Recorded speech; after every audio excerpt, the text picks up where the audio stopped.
নমস্কার বন্ধুরা, সবাই কেমন আছেন? আশা করি সবাই ভালো আছেন।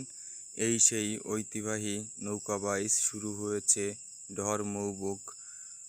খুবই সুন্দর একটি নৌকো বাইচ হয়ে গেল আমাদের ডহরমৌবুক এলাকায়।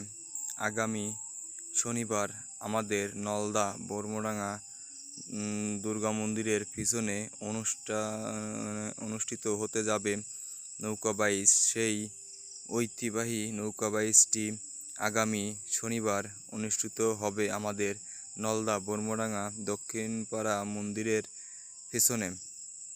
আপনারা সবাই আমন্ত্রিত। এটা ছিল ডহরমৌবুকের নৌকা বাইচ। খুবই সুন্দর বাইচ হয়েছিল এখানে। আমি হয়তো ভালো ভিডিও করতে পারিনি, কারণ আমার ড্রোনটা হারিয়ে গিয়েছিল, যার জন্য ভিডিও ভালো করতে পারিনি। ড্রোনটি খুঁজতে গিয়ে এদিকে ভালো সময় নষ্ট করে ফেলিয়েছি।